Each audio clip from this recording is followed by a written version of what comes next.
Good evening, and welcome to the Plastic Crack Podcast, episode 8.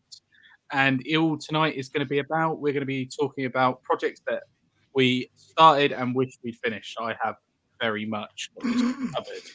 It's going to be a very like Ken-centric episode, this. It's like when they do an episode of Friends, it's all about Joey. Yes, very much so. So, good evening, gentlemen. How are you? Tickety-boo. Yeah. Pretty good. Better now it's near the end of the day. Yes, that's true. And my ears are still reverberating from your pre-show burp. So Yeah. No, I'm very glad to be here and not in the meetings that I've been in today. Excellent. Right, so let's just have a quick look at the chat, see who we got in the house tonight. So Steve Harbour's in the house, Leslie's in, Claymore's in, Paul Neal, I think it's Paul, isn't it? Hartman, Crossing Obstacle Gaming, David Baker's in, Andrew, Ralph, Lionheart, Paul, East Norfolk, Lou, Baby, Red Steph, Ralph, Wilcott, Mike. Oh my goodness me.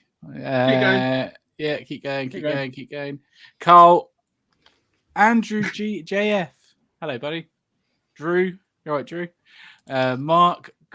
I think that's Car. Is that Cars? I can't pronounce that. Carazette. Yeah, cheers.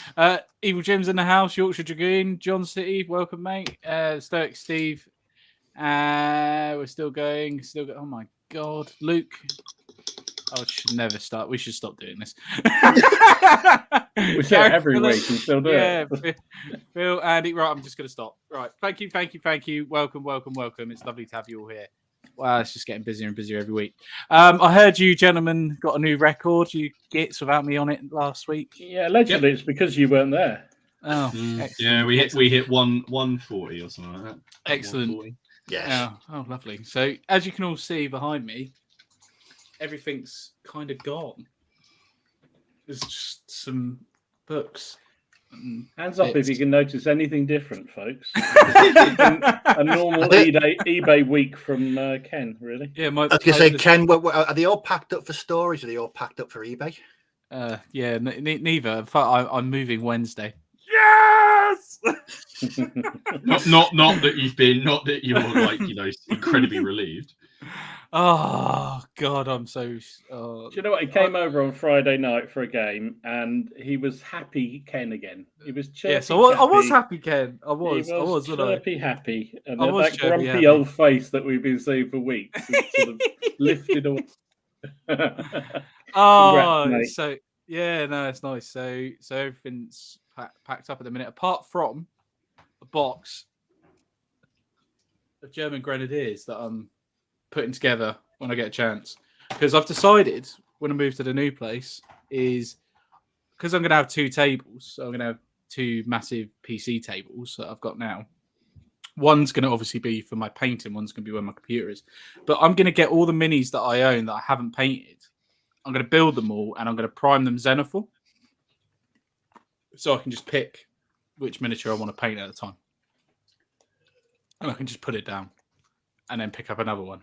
And then put it down. Every single unbuilt mini you own. Yeah, I think I've only got about about 150, maybe, probably, maybe 200. So you're gonna build them all. You have a table of just plastic. Yeah, primed. Obviously, right. I'm gonna have it primed and ready to go, so I can just pick a mini up, paint it. I've got some ships as well, a couple of tanks, so whatever fancy, I can just pick it up and do it and put it back down, and it's there. And when it's done, I can just put it away. I don't have to put it away. No. I'm going to put it on because I'm going to have display cabinets. I can then go and put it in its display cabinet. So if I could do that, but I'd have to kick Elaine out of the house. Yeah. yes, you would. Lay it all around in the house. That would be fun. It didn't take you long to bring out the brown bags, did it? We'll talk about those later, but someone said it in the chat. 3 people have mentioned. Of course they have. So right then. So this week then, we've had a little chat before we started. So we're gonna go through what the guys are doing tonight. So obviously I'm gonna keep an eye on the chat. Dom, what are you working on? Oh, we come to me. Hang on. I am doing. Oh, he's doing the best box. I'm He's doing the best Perry box. Mercenaries. That's the best box. I'm doing them as Italian Wars, Italian pikeman spearmen. So Cool. I'm just working my way brilliant. to putting together some of them because I've got some of the metal Perry heads, which are, I think they're called European heads or something, to put on them, and that's what I'm doing. Dom, that box, mate, you could make a great unit of fodder for Turn 28 from that box. You do Can I realise mute that, him don't you? now? Where is it? just no. Mine. Get thee behind me. I am working on Arab Light Horse for the Crusades. Very And nice. I've been splicing them in with other bits and bobs from various manufacturers and then figuring out how I'm going to base them so that they're not all standing in front of each other while they're shooting. So I think I'm going to have them all on a bit of a slant, like diagonally across the bases, like they're riding like they're going to be going in a circle around people. Very nice. So that's what I'm working on. Nice. And you, Steve, what are you working on, mate? Brace yourselves. Bum. I'm painting Germans for bolt action. Oh my god! Oh What? my god! At last, well done. Well, technically, I'm not painting. I'm Improving. sprucing up. Yes. Because I had to look at my my German art. I've got a game. I've finally got a game of bolt action coming up in the very near future. And I don't like the way I painted my Germans. I mean, it took me 3.5 years to decide. But I'm going to put better basing, better highlights, and better flesh, and they're going to be great. So tonight I'm working on a kit-bashed Luftwaffe Field Division unit Yeah. because they're great. Excellent. Right. And just before we go any further, I'm just going to put this out here now, guys. Right, in the comments and stuff. We've all had a chat about this. Everything that's going on in the world at the moment, we understand and everything. But on the podcast tonight, the chat is a place where we don't want people to have to think about it. It's a way to escape. That's what the podcast was designed for. I think the other guys would agree with me with that. So as much as everything is shit in the world and everything like that, if we can not mention it or not talk about it in the chat, we just want to escape from it for a couple of hours if that's possible. All right. So thank you all. And our thoughts are with everybody in the world. So yes, definitely shit-free zone. Martin, I don't know whether you saw. Sorry, going back to your Arab cavalry skirmishing. Mary Hinge did an interesting video of a basing of Scythian cavalry doing something like that, and he based them in a really nice sort of way of a circular thing. And I think he'd done them individually based, but I thought it really worked quite well. Yeah, Jim. I'll have to go and check that out. Actually, I don't think I've seen the video, or I think I've got it on my. As always, I'm banking up quite a lot of videos to watch, and next time I'm inside working from home, and I'll have to have a look at that. I was thinking about, because I'm using these bases, obviously Big Red Bat, and I was thinking about kind of having them like effectively going across like this. So in freelance there, so if you had them in column, they'd all be riding parallel, like across each other. It's just because so many of them, like this fella here, I don't know if he's going to show up, they're all firing, aren't they? They're all like cavalry firing bows. And if you have them, even if you have them in a wedge formation, they're going to be shooting each other, and you can't see the night. They've got really nice details. I really like them. But if I do them the way I would do say the English Civil War cavalry, they'll still cover each other a lot, and it just seems a shame. So I've been playing around. We'll talk about it, I suppose, in a minute when we talk about what we've been up to now. But Miller come around, and I was playing with lots of bases. Like, what do you think of this? What if they're like this? Or do you think it looks like this? I think Haley was just glad, because normally it's like, Haley, what do you think of it this way? Go away, Martin. All right, okay. Go away. Yeah. Oh dear. So over the last week then, chaps, what we've been up to? Let's change the order up a bit. Let's go with Steve. What have you been up to this week? Nothing. Nothing? Cool. It's a nothing from me as well. To be fair, it's not. I've you actually done stuff, Steve, have you? No, I've been in building. So I've been building some more of my Flames of War plastic tanks because they're bloody awesome. That set Martin, So how good. great is that set? I always said that, in my opinion, one of the best starter sets ever made was the second edition Flames of War. It just came with three Stugs or 3 Shermans and 2 Stugs in the rulebook. This is brilliant for the price and for what you get in it. Even if you played it and then hated it and wanted to play someone else, it's an amazing. Because Was it 40 quid? 40 quid. I'm starting it on my one of my 88s. And you know what the best thing is? They move. They're that's moving cool. pieces. I'll tell you that's cool because that is very nice. Because have you ever tried to put together one of the Warlord 88s? Oh No, God! That's why I don't know. Why? That sounds like a person that agrees with me there. Yeah, I've never I've done that. It's Bloody painful, isn't it, nightmare. Dom? Bloody nightmare. Biggest gun I've got for bolt actions is the it's a 9-pounder for the airborne, and that's it. Yeah. That's the biggest Yeah, gun I've to be had. fair, my the biggest- 88 I'd probably use more as like a marker for like an objective to try and take something. It's a brilliant model, and I must admit I did play one of the competitions I played up in Nottingham at Warlords HQ. So one of my opponents had an 88, and it was tremendously effective. It was actually really What a good, gun. and made me think, Jesus, I should field it. But yeah, I have to say it was a bitch to put together. And even afterwards, or immediately afterwards, I thought, I can't, because I think I did mine as a desert one. Oh no, I think the model I had was a desert one, and I wanted a normal Western Front one. Yeah, I did And- Western Front. And I was looking at some of the really, really awful 3D printed models, thinking with the barrels that look like they're 150 millimeters, and I thought, oh, that doesn't look that bad. Just to convince myself that I wouldn't have to make another bloody one of those models. It's just like, no, They way. weren't the best kit, were they, from Italieri? When Didn't someone say that they, when it comes to building awful or difficult kits, I've seen so many people like rapidly frothing at building the Pack 43. You built that, didn't you? Yeah. I think, to be honest, most of those bloody German artillery kits are just horrible. They're just, I don't know what it is. Also, they never put any proper instructions with them, do they? As well, that doesn't help. No, not really. Drives me insane. I don't know what it is at the minute, but it's like I wanted to do these German grenadiers. It's like you're good with the old kit bashing side of things, Steve. Obviously, these kits all work well together. The SS one, the grenadiers, the Fallschirmjäger, and all that sort of stuff. But the grenadier sprue on its own is still good. I mean, that's what I'm painting now. I most of my Luftwaffe Field Division that are kit bashed are based on the Blitzkrieg sprue, and they've got Fallschirmjäger arms. They've got some with SS arms. They just work together really. And considering that's quite an archaic kit, yes, it's still compatible with so many. It's still compatible with so many plastics. But yeah, a really lovely kit. I found a Panzer III in the loft when I was clearing it out. I was like, there's a brand new box Panzer III. I was like, awesome.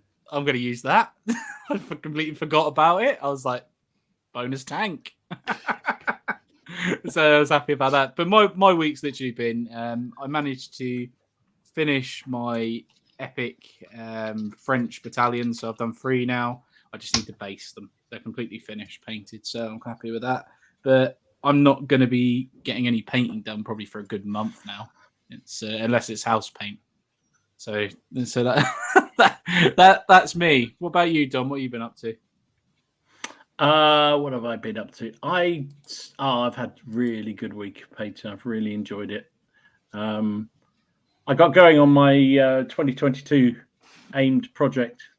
Ooh. And I've made a start on my Landschnick army, my Italian Wars army. Oh yeah, you've only just painted a battalion. Fast. I just, do you know what, Steve? You talked about this when you were making them. I really, really enjoyed doing them. They're just something completely different, and just really enjoyed it. I was quite a bit intimidated to start with it, but actually I've really enjoyed doing them. So that was the one I think I showed partially done last week. Yeah. But I finished them off and did the other ranks. So there was, I think I've done half of them pretty much before. So I've done the other half and based them up. And they're just lovely. They're all metal. They're all metal figures. Nice. And there's the other pipe block I've just did this week. Now, is it a pipe block or an army? Oh dear. Well, whatever. It's done, and I'm really pleased with both Awesome, of those. dude. No, Yeah, they're and then really I good. did a commander for them as well. Yeah, There you go. nice. And then I was asking for some advice because I've about prizing some of the steel fist knights that I had off their old pennies. So I did that, and thank you for everybody who told me to stick them in the freezer, which is what I vaguely remembered somebody should do. Somebody told me to do. So It worked, did it? It worked okay. Yeah, they all came off. So brilliant. that's first I've 7 never of them. done that. I've I have. never done that. All I do is stick the clippers at the pudding base and then just snip a little bit and they come off. I've never had to freeze my miniatures. It The depends thing how is with much those you put on because there. they doesn't it? were Is this like putting them in the oven to like dry? Yeah, is this the kind same? of, yeah. Well, they were. I think because they were on 2p coins, that I think you couldn't really get to them very easy. So if they'd been on a plastic base or something, I just would have cut them off. But because they were metal figures stuck on a metal coin, but actually it worked really well. One of them was a bit stubborn, had to stay in there a bit longer than all the rest. But in fact, 2 of them sorted it in the end though. Yeah, it all came off. Yeah, so that Yeah. was So I was really pleased to start on that, and They're then of very, course very Ken cool. came up and we had this game. Yeah, which was good. And Jono and Ken Jono. Yeah, me and Jono were the French allies, weren't we? Yeah, it was a really weird game. There was it was French against allies, but actually there was more allies on the French side because there wasn't a single French. They're all German. Yeah. So this is what was it? I can't remember which one it was now. Victoria taking the Reb out. It's so you can just see the Reb out on the hill there, and so the French allies had to assault take them guns off the hill, and you almost did it, didn't you? It was very close. It was very close game. The General Darmé game. It was a really good game. So loving them. Yeah, rules. yeah, Very really good. good fun. That's what I got up to. It's very nice. Mine. I did one bit of painting, and Very then I had quite a few games. She did have a few. games, My bit of painting, which I was working on, sort of doing a few bits last week. Let me just scroll down. I was working on some desert scenery for the Crusades, so I bought that from Blotz, and that was the outcome of me going to the the Dulux paint thing, and taking my daughter along. That was £9. That's the kits we saw at Warfare, wasn't it? Yeah. That's the one I bought at Warfare. Yeah, that was the one I bought. Yeah. So yeah, £9. I'm quite chuffed with that, to be honest. It does the job. I was looking at that Irongate scenery, Dom, that we got the because they do lots of things like pots and vases and like carpets and stuff like that. So I was starting to plan like what I was going to do. But to be honest, I'm quite pleased. And then just just a bit of texturing on top. It was really simple. Took about 20 minutes to paint. So really nice. I was I was really pleased with that. And then so that was the only sort of painting I did. But yes, I had two rather big games. So I was joined by Robin during the week, and we played a large, very built-up game for the Wars of the Roses, based on. We had this discussion, and basically we were like, we need to maybe. Like, people are having some peace negotiations and it's in a tavern and that there's a night attack. That developed into, maybe we could do it in a camp. And that developed into, let's just put as many buildings on the board as we can and actually have like a city fight. I watched your video. Not something you normally get in there. Oh, sorry, go on, mate. I was going to say, I watched his video and it was an absolute cracker of a battle, well worth watching it. But the first 10 minutes, I thought it was medieval town planning. Yeah. You just went on to describe everything you were doing in terms of how you were mapping it to the.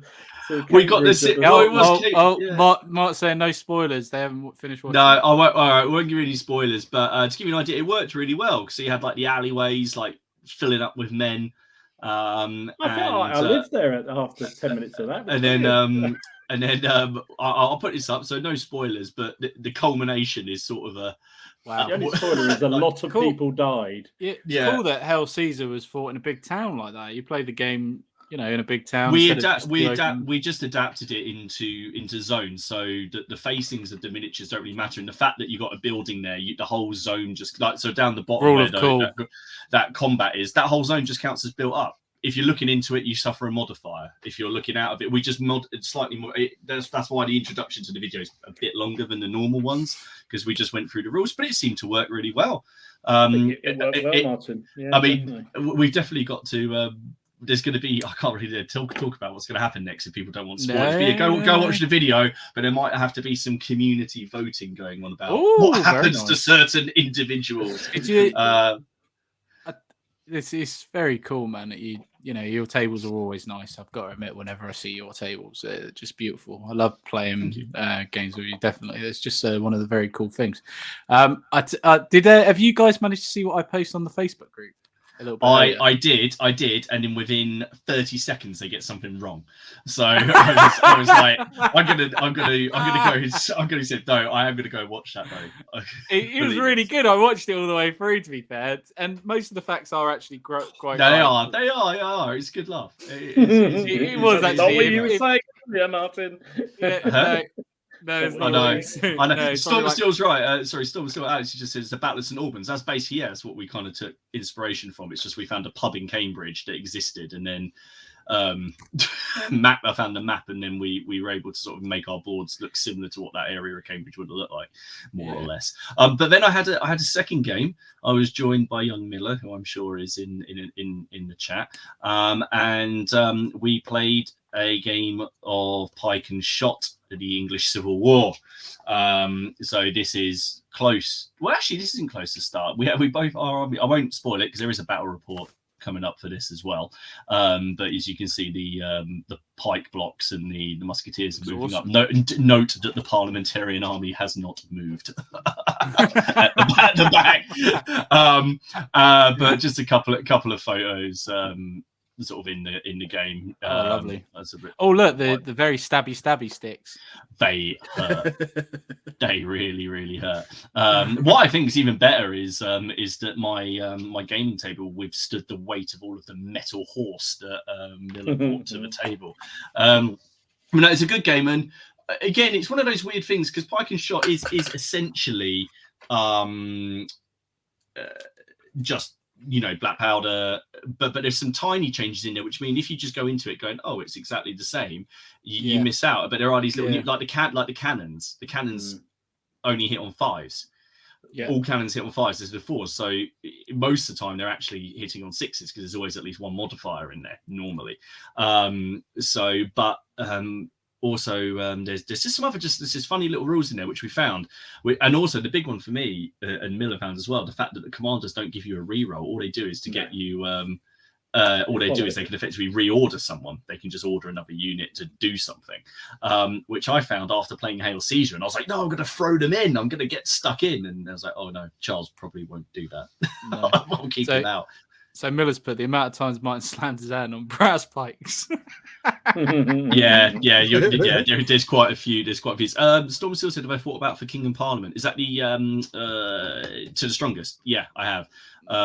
It's something I really want to try, and for my Italian War stuff, I'm really looking forward to his Renaissance rules. That's what I would like to have a crack at with that. So that was my my week in gaming. Very nice. So I thought we'd change it up a bit this week. So I'm going to do the news now instead of doing it a bit later. So because we've had breaking news. What? In the last 20 minutes. I know this is my week, and Perry Miniatures sadly have put in a price hike. This just happened. I thought you were about to say they've closed, and I was about to say no, they put a price hike in. They just announced it on their Facebook group, so they're going to add £2 to their plastic boxes, and they are going to add 50p to their metal range. They said they're really sorry, but they've held off as long as they could, but they have had to do it sadly. But still, it is great value for money. You cannot knock their product, their quality of their products. So 22 quid for 44 miniatures is still quite. And if you're wondering where the cat from, that is from their official post. You've got until the 12th of March to go and buy them out, by the way. Yeah, 12th of March. So you genuinely just scared the shit out of me. That was nearly a mile. Shit, Marty, that was it. Hartman Pitt generally got scared there.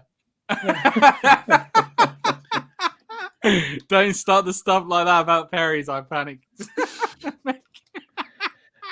Hands up, everybody who went and Oh, looked dear. immediately on the Perry website at that very moment. Yeah, it looks like they got my last big order. Got to get my order in. Look at everyone. Yeah. Yeah. So yeah, I thought that would be breaking news. So I thought I'd bring it to you now live, as it is. So I'll do our little news. Right. What we got in the way of news this week then? That's what we got going on. Much?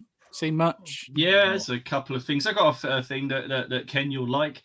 So I know you weren't here last week, and I could talk about Conquest, the game we liked. And I purchased. Oh yeah, it was really good. The Dwarf really Dragon. So, but anyway, there's another because there's a new faction out for them, which I thought you might quite like. So, Conquest are releasing the Old Dominions. This is a one-player start set, but obviously, as you can see, it basically serves both games. So you can play the skirmish game, and that would be. Oh, they're like Romany sort of people. They are undead hulking Romans. Now that is very, very cool. I like that. Undead hulking Romans. Yeah. So, but you'll love it. So they've got like the standard bearer, the significant, and he's wearing the mask, but half the mask is like torn off, and his face is all melted underneath it. I thought that you quite like those, Ken, because they are. I just think they look quite cool. They do. They do look. Cool. I know they haven't gone with the square shields. I mean, that would probably be too obviously Roman. That's a shame. But they've kind of gone. But they've gone with these kind of. But yeah, I don't know how much that starter set is. I think all the starter sets are getting up towards sort of 60, 70 quid. I think. Look all the minis you're getting there, though. You get a lot of minis, and you get all the raw, updates, but. We enjoyed that game actually, didn't we? So we did enjoy that game. It was very good. That was a lot of fun. It's all about rolling low. And my other bit of news is, of course, Lion Rampant for the new second edition. They released their sort of cover image and a little bit more information about it. Very interested in this. So we don't know what they've changed, though, do we? I don't think. No, they said everything. It will still have the feel of the first edition of Lion Rampant, but with some But they said, I think they just used the phrase with some important changes, which I don't quite know what that means.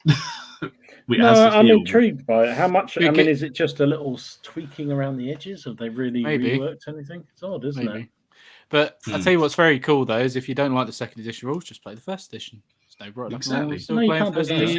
You can't do that. No, you can't do that. Here he goes. Meta gamer Tom here. Tawny player. Hear ye. Yeah. No, you can't do. Exactly. I'm not into it. I haven't played enough games to really be wedded to either way. No. I enjoyed it when I played it down the club. It was good fun. It was good fun. So that's all the stuff from your mind. Have you got anything, Steve? Any news? No. No worries. Dom, I've got some good news about my Warhammer 40,000 second edition though. I think that's worth playing out. Go on. It's not exactly news, but last week I was toying with the idea of getting back into 40k second edition. Johnny B posted those awesome pictures of his second edition game, and I found out that my copy of second edition is about 95% complete. And I'm picking it. Well, my dad's bringing it round on Wednesday for me, so I'm a happy days. Man. Yes. Happy days. You'll have all those grots, mate. I'm not asked about the figures. I don't know where they are. Do you know if you got the Dark Millennium box? No, I didn't have that. My mate Pete had that. Martin's got it. If you want to get it off him.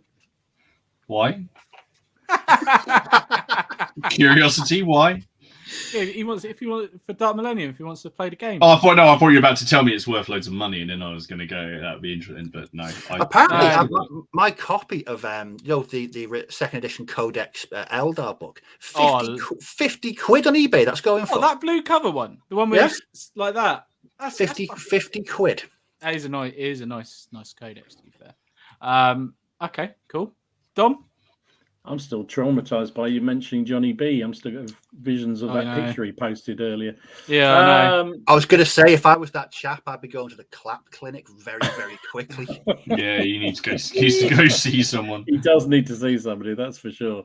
I think everybody, plus, probably has already pre-ordered this already, but the Norman Cavalry. Oh my god! I love it. Did I just completely miss out? Right, that you can basically make like Seljuks. Oh yeah, that was always part of the plan. I think was. But I just always missed that. But he never put up any images, so I was zooming in as hard as I could, and it was awesome because of course there were loads of mercenary different fighters. head types, or basically you can build. Yeah, so you can build classic Normans, you can do Bretons, you can do Islamic. Yeah, so sweet. Lots of options. They are pre-ordered along as well because you got all the lovely new pennants that go with them from Little Big Men Studios, and some even more Crusader iconography for the shields, which I'm. The number of times they have been in my shopping basket and I've not hit buy, and then they've been back in it again before I know it, and then I've not hit buy. So, but I don't know. Yeah, I know. I've got so many Norman Cavalry. Probably very nice. The other thing I saw was I don't know, back on Empress again. They seem to be producing such good stuff at the moment. So this is M42 Duster. Apparently, anti-aircraft, isn't it? Anti-aircraft tank, which I thought Steve might get excited about. Yeah, I think you've got it there. That's lovely. I mean, it is resin and metal, obviously, but it's a really nice model by the look of it. So, that's going to look bloody hardcore when that's painted up. Jeez, what a nice model. I thought with a load of your stowage and bit of camo on that would look pretty spectacular, wouldn't it? Bit of netting.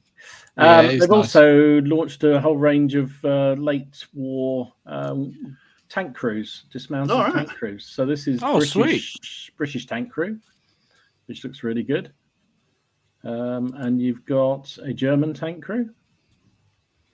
Very nice. And the Americans. Oh yeah, I saw the American one. Yeah, I did see the American one actually. American one of them was supposed to look like Telly Savalas. I'm not quite sure which one. I guess the one with the. You can't tell because you can't see his bald head, so I don't know. Anyway, so yeah, that's what I saw. Okay, very nice. So that's the news. I thought we'd do it a little bit different this week. Bring back the cat. if you really want to see the cat, there you go. The Perry cat. The Perry cat. There you go. Oh dear. Very. I love it. I just love how the Perrys are out in surprise, right? Yeah, they're still commenting in the chat about how many people had a heart attack when you. Yeah, I know. I do apologize. I fully expected when you said some breaking news about the Perrys. Yeah. I fully expected the chat numbers to reduce by about 75% as people feverishly went onto the Perry's website to check, and it came back all drenched in sweat. I know mine didn't look. It's the way I said it as well. Sorry, I do apologise. You know. I want to thank everybody watching on the replay. Oh, it took him a while, but he got there in the end. 34 minutes. 34 minutes. That's a just want to put that out there. I do apologise for that. I'm going proper rookie on this. So yeah. So right, main topic tonight then, chaps. Projects that we've started and we regret not finishing in the past. Or a project you might have bought and then sold on because you just thought, I've got plenty of, and then thought, I really want to do that, and then you buy it again, and then go, oh no, actually no. So okay, should I kick this off or should I go last? It's up to you, really. do you want to start and then cycle through back to you? Yeah, I'm going to say if you do a couple and then we'll do the rest of ours, and then you can come back and do the rest of yours. Because I've got. And let's face it, when it comes to starting projects, then you are the veteran. I am said veteran. Even though I've been in the hobby veteran. only like 3 or 4 years, so it's not that long. So yeah, so for me, a project I do regret starting and not finishing is probably my 28mm. First one would probably be my 28mm ECW. Do you regret getting rid of that? Not as much as I thought I would. I got to admit, seeing everyone's pipe blocks and everything, I think, really want an army like that. But I think it's going to wait around for the epic stuff before I jump into ECW. I do definitely want to game that period. But in 28mm, maybe not so much. I'm not too sure yet. I'll have to have a think. But it's definitely one I regret chucking away. And I think the variety of miniatures I could have actually used at 28. With all the metals, with bloody miniatures and stuff like that. I think I've definitely missed out on painting some very cool sculpts. What do you guys think? I think you missed out. Yeah, I think you screwed up. I think you missed out. I mean, would you say the bloody miniatures are bloody awesome? They're adding character to your units is something which, okay, I think you can do it at 15 mil and things like that, but at 28, you'll always be able to add a lot of character to your units with bias and things like that, and it just gets an effect that you don't always get with this. And I think it's awesome. 28 is king anyway. So but I think you did miss out. I think you'd have enjoyed it, to be honest. I think I would have enjoyed it. But I get why you didn't do it. I get it. What do you think? What do you think puts it out there then? It makes people think to themselves that, like, for me, like, I thought I was just getting too overwhelmed at the time, like too many projects. I think that was partly it, but I also remember some quite extended conversations with you about uniforms and things like that, and I'd only been into it for like about 6 months, and I'd asked the questions, and I decided the best way was just not to really care. But I think well, genuinely, I think there is no. I do care. That's I know, but the thing is that there isn't that much information. We've got more information about some medieval liveries than there is from what I picked up about ECW. So I just kind of paint things. It's like, oh, they might have grey coats. Oh, okay, bugger it. I'll just slap grey, all over them. And when it comes to, colours and commands and different things like that, I was like, I'll just put a couple of flags on. That'll look good. That'll look all right. I know you like your organisation. So I think I do like my organisation. I think that's what put me off it, to be fair. So Did you see that video? Sorry. Carry on. To say, when you first started that ECW, did you have a gut feeling you weren't going to finish it? No, that's the weird thing. I bought it with all intents and purposes of finishing it. I think I bought too much. Yeah, I think I bought too much. Because you were on about you bought too much too quick, and then looked at it all and went, "How the do I organise all of this into an army?" And then looked at it and basically kind of went, and brain does not compute. Yeah, but you did have a lot of other projects at the time, so I did. Yes. And this, did you see that video? Just Jens from Tabletop General in Germany. He posted up with a very similar kind of challenge, because I think he bought, or somebody gifted to him, or part bought, part gifted, a whole slew of English Civil War figures. And he had no idea what to do with them, and he was having sort of similar kind of meltdown of what to do with them. What do I do? It's probably the army I sold originally. He tagged us all in it, and I believe Miller is preparing some kind of some sort of response, some video response, because it is. I'll get into some of these periods, because if you buy a source book and like to Kill a King book, and that doesn't have anything really about unit organization or anything in it. It has about battles, but nothing about how this stuff is actually laid out. And I think that if someone doesn't know the history behind the period, I can see how that could really be quite intimidating also, but just a bit off-putting. Like, I just want to paint up some of this stuff and it looks cool. I don't want to have to I do like the idea. An element of you don't want someone who points in the finger at them and going, that's wrong. Or you cocked up there, you put that flag the wrong place, or whatever it is. I like the idea of pipe blocks as well, Dom, to be fair. I like the idea of pipe blocks and phalanxes as well. So maybe, ancients might be a good, thing for that. Maybe that can get something in the future, maybe. But no, that's kind of like my first one. I'll tell you what, I will jump on this one now, because you guys are going to laugh at this.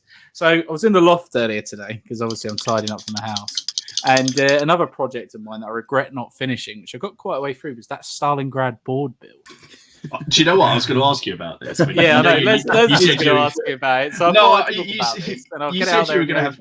Yeah, you said you were going to have 2 boards. So I was going to say, one of them Stalingrad. Yeah. So the Stalingrad board build that I've done probably about 3 or 4 videos for, which I really enjoyed doing, to be fair. And I was, all intents and purposes, going to finish it. And in the new house, I just didn't have room. So The problem is, I went up in the loft, and guess what's happened? The roof fell in.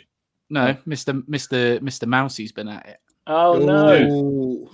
He's been at it, and it's warped as well. So it's had to go down the tip today. I'm very pissed off. I spent about 60 quid on it. I'm not happy. So I thought I'd bring this up because Leslie's going to be like, "Fucking told you wouldn't finish it." So, yes, Leslie, you win. You win. So yeah, sadly, the Stalingrad board build is no longer happening. But you never know; it might get. I've always wanted a Stalingrad board. I think, to be fair, if I'm going to do it again, I'm going to probably start it from afresh and do it better because I'm definitely in a different place for building terrain stuff than I was before. See, I keep on thinking about doing the city fight board for World War II. I want to do Budapest, but I want to do it for Operation Squad because I've only got to build a 2x2, and I feel that's a rule system to me. Yeah, is better for city fighting. Yeah, I just think a Stalingrad. If you can do Stalingrad board, you want it to be bigger. I just imagine it big with a railway line. Yeah. But as an achievable goal, you could do a 2x2 and you're like, oh, I want to add another 2x2 on. Yeah. Yeah. Maybe start with Operation Squad in mind. Oh yeah, or firefight. That's and go from there and build it up. Always such a nightmare for any of those things, though, isn't it? Yeah, this is the problem. Is the storage side of things. It's like you know that is the issue. But hopefully in the new house, like I say, I'll have an outbuilding shed / thing that is going to be insulated when I'm finished with it, so I'll be able to store stuff in there properly without it getting warped. So that'll be very handy, and I might be able to do a couple of decent sized boards. But my board building per se has definitely come on a lot more than what it was back then. I could do a much better job than what I've done. I gave away 4 2x2 custom built boards that were like a fancy historical ones, and I'd done rivers and cobbling and all that. I just gave them away because I just looked at them and I was like, I don't use them. Look at this. Oh, the Stalingrad railway line, and that's what we reached the heart of my game. Oh dear! Waiting for the train. It was a Russian front fiddle yard. That's all you wanted to do. Wasn't yes, it? I just wanted to play trains. That's all I wanted to do. So yeah, that there's 2 for me. So what about you? Let's go to Steve. Go on, Steve. You tell us. I can name one, and this will be a bit of a surprise to everyone. Me and my mate, we must have been about, I hadn't lived here very long, so it would have been about 11 years ago. And he's a reenactor, an English Civil War reenactor. Yep. And he wrote a massive campaign for playing ECW at 15 mil. So we both went out and bought Peter Pig armies at 15 mil. And okay. Wow. I love painting them. And they were nice to paint. They looked really good because I had I had 4 individual bases of pike blocks, and I had the musket wings, and it looked really, really good. And then we just lost complete interest in it. And when I was digging up, at the weekend I sent you that picture of my Flames of War army that I found. Mm-hmm. They were in the same box, and they were an absolute pig of a state, so that they won't be getting revived. But I had high hopes of actually finishing that. But I didn't, and that's line up. You're going to say French naps. I did as well. To be fair, Let's just dabble with the truth now, shall we? No, it was 15 minutes. Was it? No, hold on a second. Is Peter Pig 15 or 18? 15. 15. 15. Yeah. Did you just hang on a minute, Martin? Did you just put your actual physical paintbrush, the bristle end, in your mouth completely? Maybe. I don't know. Did I? Yeah. No, I mean like it was like a thermos, like you were taking your temperature out. Ah. No, sometimes. Like it was well back in your throat. Yeah. I needed both. I needed both hands. What do you want from me?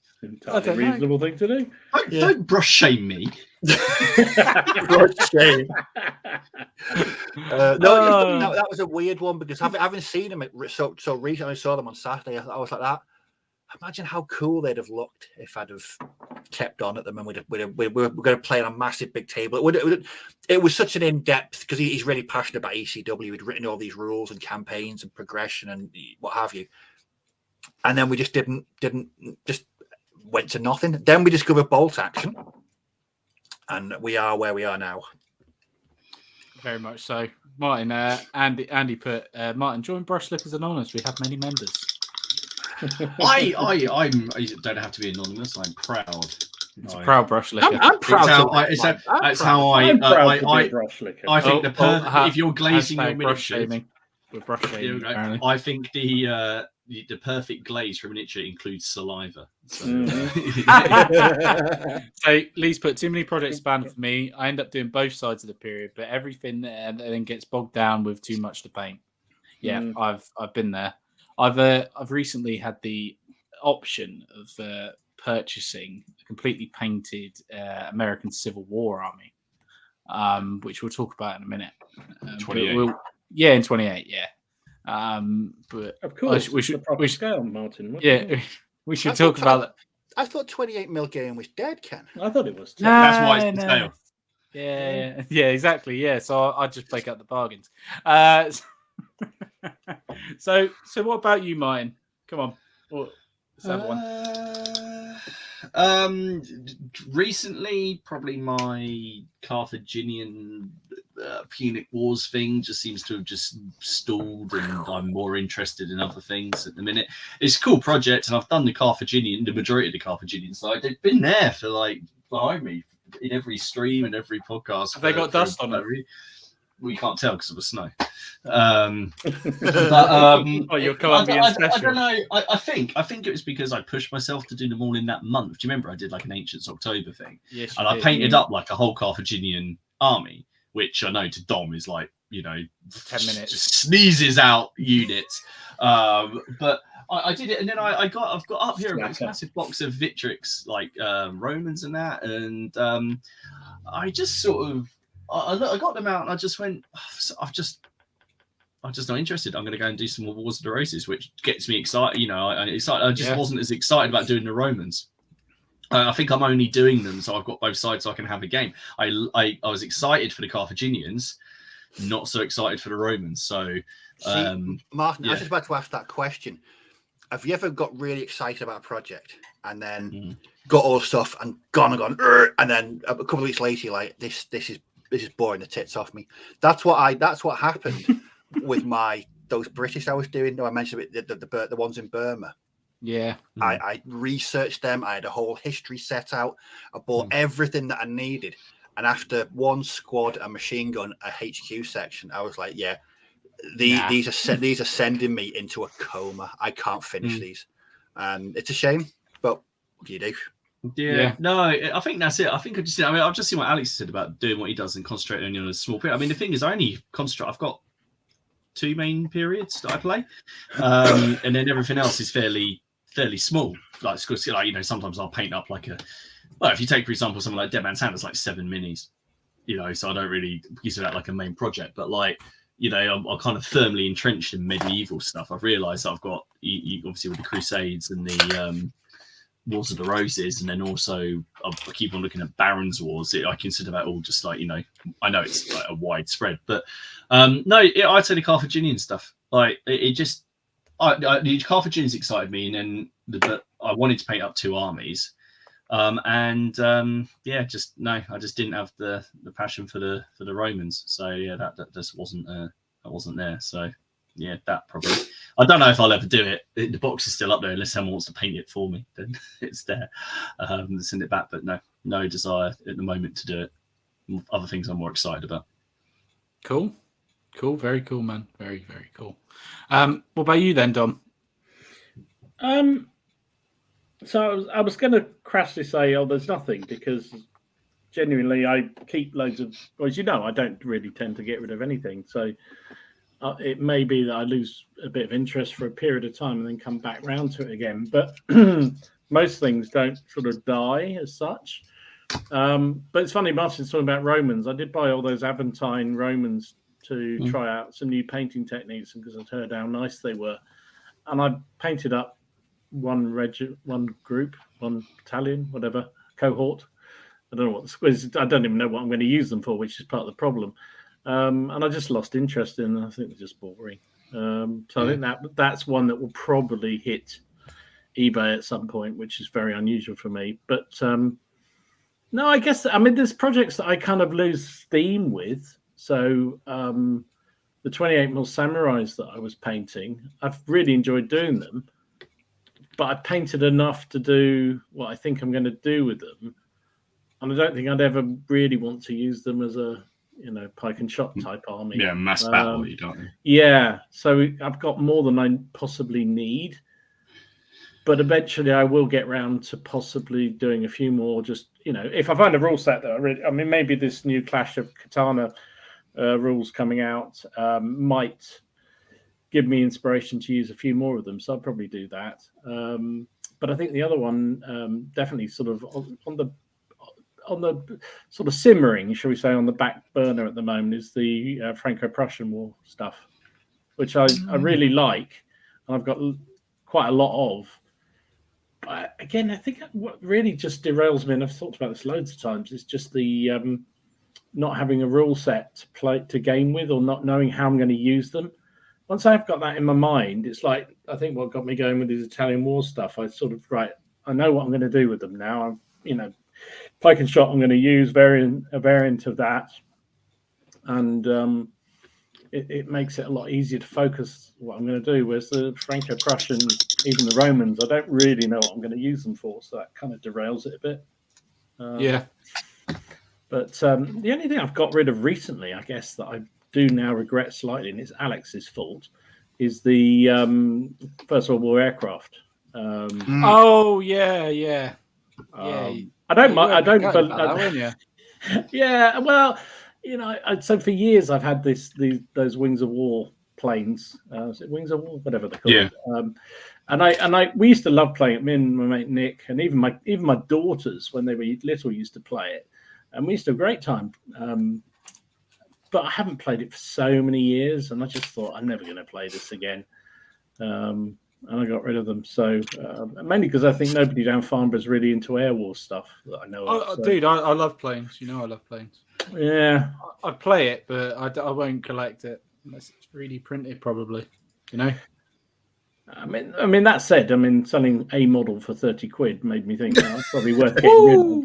Yeah. So and I sold several, sold quite a few. And not all of them went for 30 quid, it's true, but they were quite, so I could probably buy them back at a reasonable amount of money. But yeah, Alex's fault with those because they look his planes look amazing. They do. They look so for that scale. They just look so crisp.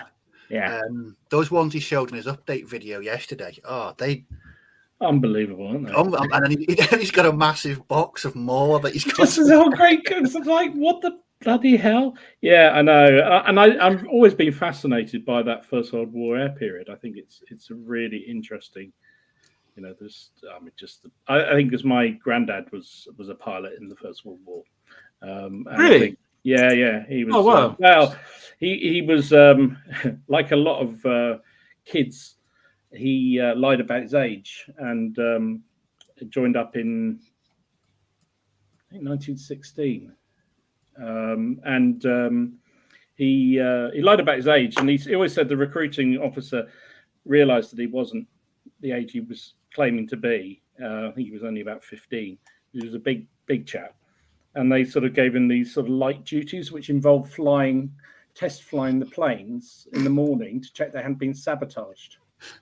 Oh, that's okay. what his job was. So he'd get in and fly them around the airfield. So yeah, that's all right, and somebody else would then take them out. That was his job. He was only there for a little while in the war, but never saw any action at all, I don't think. Yeah. But yeah. So yeah, I would quite happily have.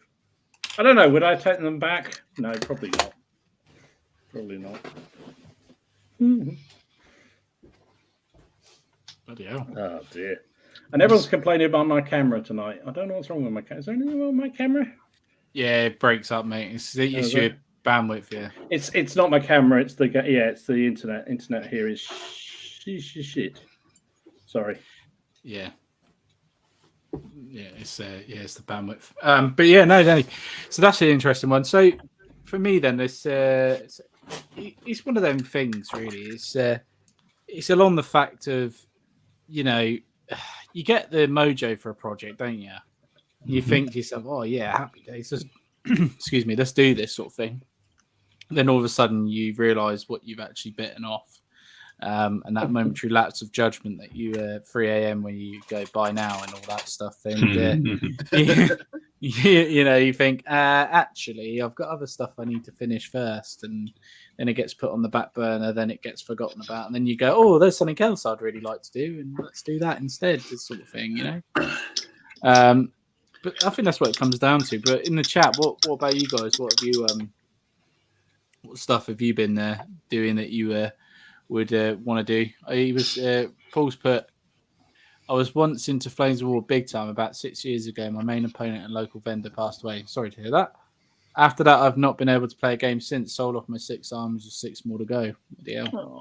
Oh, sorry to hear that, mate. Loves his Flames of War. That's pretty bad. Yeah. That is, yeah. Yeah. Oh, that's a shame, man. That is a shame.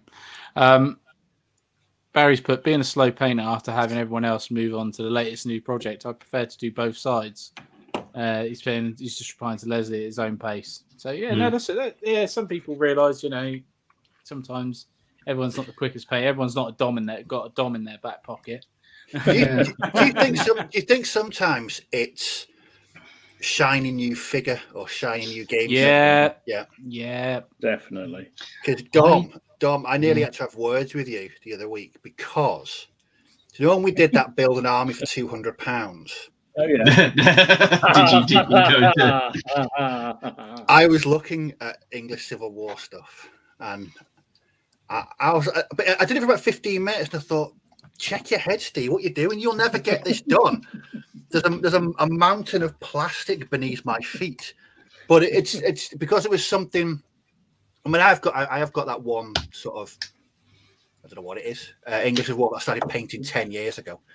But it was just interesting. It was a new period to me. It was just so, yeah. I had to go have a lie down in a darkened room after that. Yeah. Okay. No, go on. I was just going to say, I think he should have bought it myself. I think he should as well. I'd like to see what you did with the pipe blocks. Turnip it. I've seen his Landschneck one. That's true. I think I don't think I suffer particularly from shiny syndrome because none of the projects I do are new or based on any new releases. I mean, I know I get the Normans, but I didn't start the Crusades project because of those Normans. No, you didn't. And my Wars of the Roses project, which is my main project, those sets have been out for quite a while. What I tend to do is I start projects because either my friends start projects or I read a book and then they'll be like, oh, I'll go and do that. And then I get excited about that. And then I potentially then go, I've just pigeonholed myself into 2 months worth of warfare that has no real sort of scope, which I've got a couple of things for. But I think that's the thing, isn't it? Like, because you suffer with the shiny syndrome, don't you, Ken? I do, sadly. We've had a bit of a discussion about Laura would agree that I'm very much I get obsessed with things. So if I get obsessed with something, I must have the biggest and best of it. Tom's like, I've known you for like a few years and I know that already. Yeah, absolutely. So yeah, I'm quite bad for it, to be fair. Definitely, that's definitely a plaything in my books. Is I definitely suffer from new shiny model syndrome. I wish I could just like look at it and it'd be painted instantly for me. That'd be nice. Look and paint, done, and then I can move on to the next thing. Look and paint, done. But then, would you be satisfied with them? Because I know how much you like painting your figures and you like organising your figures. So say you were you won the lottery next month and you ended up... never have to paint again. I could just... never have to paint a figure again and you could just go around. I mean, I know you'd be bankrupt within a year because of the shiny syndrome. But, I mean, if you could walk in and go, right, somebody paint, 15 million people. I don't know, just buy whatever army you wanted to have it absolutely painted perfectly, beautifully. Would you be happy with that? I don't know. It's really hard actually because there are some things that I'd like to do on my own. I guess.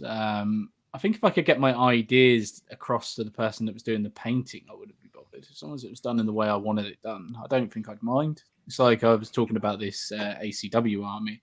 You know, there's a big old ACW army for sale, and it's got a lot. It's got like, I think it's, let's have a look. See where the picture is.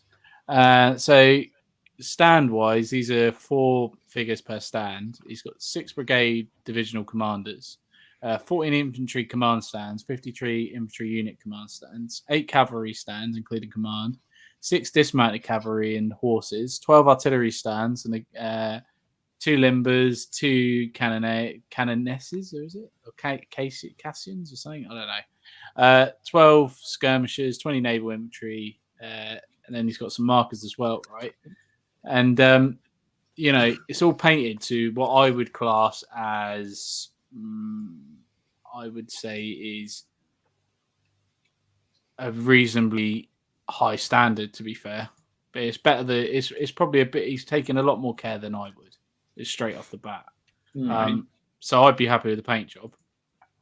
The mixture of Perry's, first core, and there's loads of metals. It's all variety and stuff, based and everything like that. And he wants £250 for it. Okay. So I think there's about 14 battalions of infantry. Yeah, I think it is a pretty good deal. 28 mil? 28 mil. That's an amazing. That's a good deal, yeah. That is very very good. As you know, so it's 250 quid. And I'm thinking, I could buy that and it just be done. And that includes rule books as well.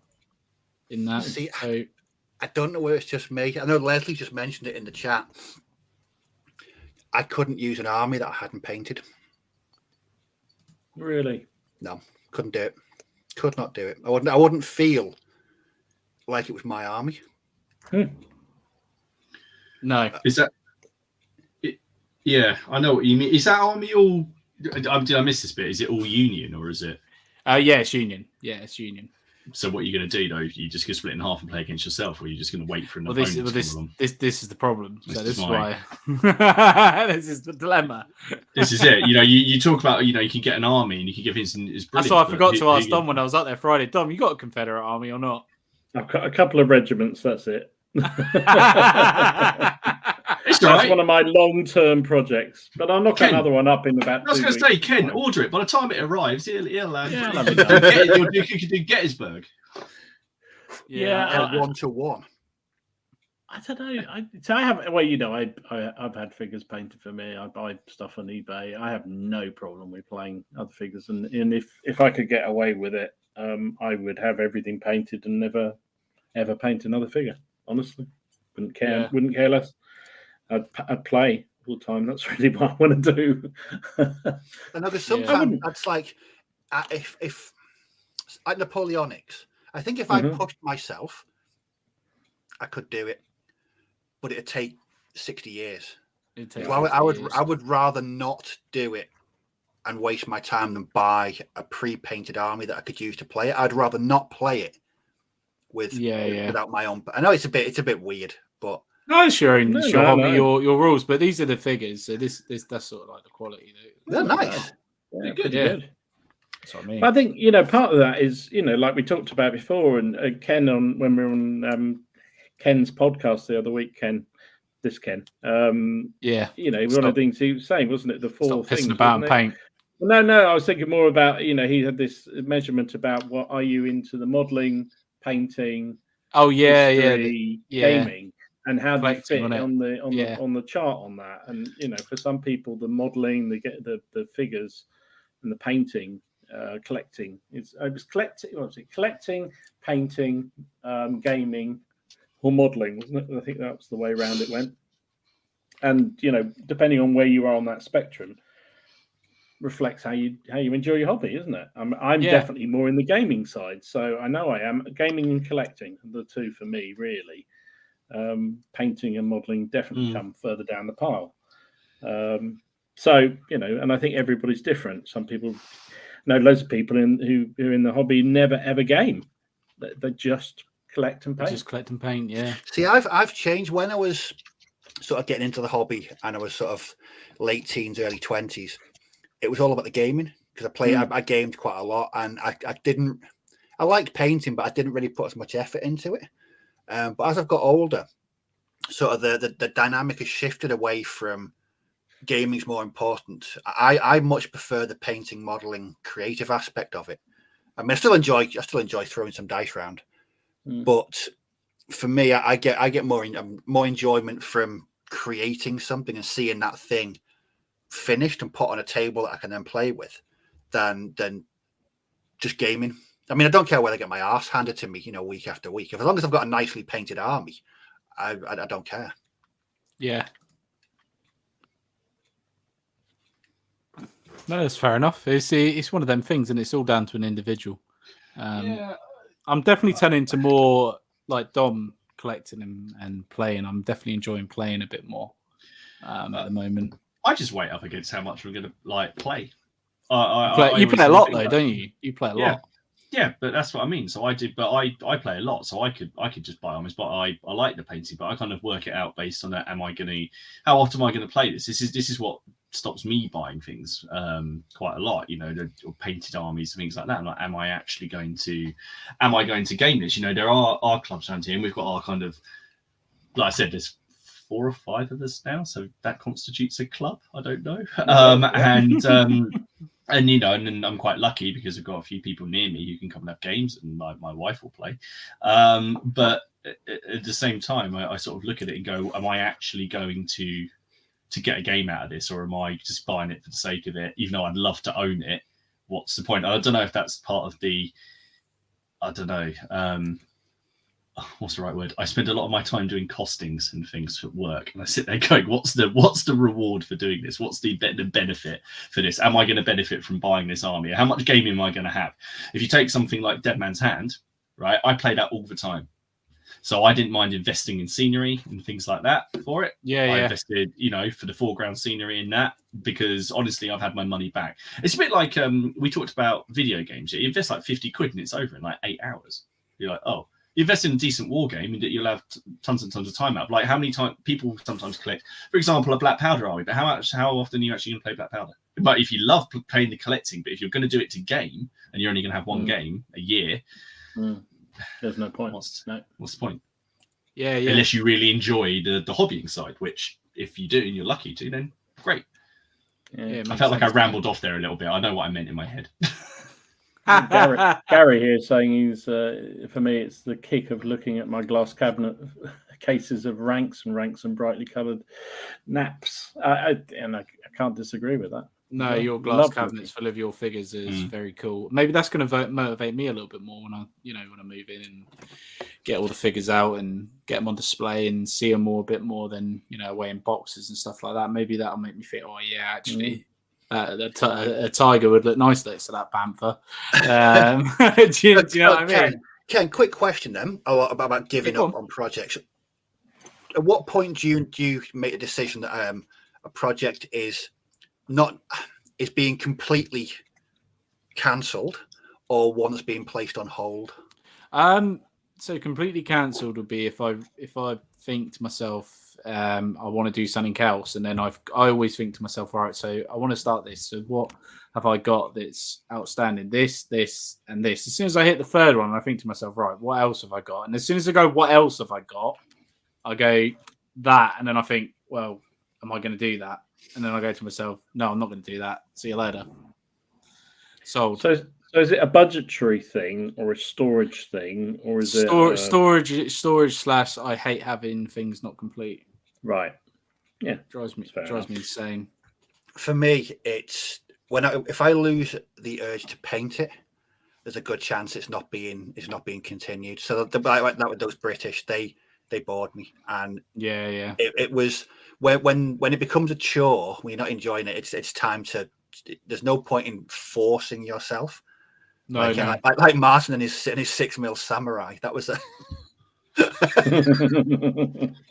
Listen, I'm pleased he forced Dom's himself. Yeah, I'm yeah. pleased he forced himself because it meant I didn't have to. So it's brilliant. That was me going. I really want to. I didn't look at it going. This would just look really cool on a 2x2 and or a 4x4. You can have these wide scoping games because look at the epic scale and me just going. This is probably the most dire, dirge-filled, unfun I have ever had. And the point where like if you put something on while you're painting, right? And I was putting stuff on to do those, and I wasn't painting. I was just sitting there watching. It's like, oh, I was like, oh, it's a break. I'll paint something. Whereas normally, and then obviously you put up that thing, and that's the only thing that motivated me to finish those 6 mil was you putting up, going, who's going to finish their 6 mil first? That was the only we all thing. knew exactly why he was doing it, didn't we? Because we had the same conversation. I said, I'm gonna have to. I think I had it with Steve. I said, I'm going to have to do mine now just to beat him. Yeah. No. Then that was the only, I mean that's it. It's the only reason I did it. But the problem with them is that they were so my mouth shut. They were so utterly soul crushing and boring and just crap to paint. I just resent them, and I look at them, and I can't promise that when they're on the battlefield, I won't just like smash them with my fist because I just. I enjoy it. I couldn't care less. Yeah. The last you time finished that project just to beat me to it. See, look, I motivated you. That's why I'm happy.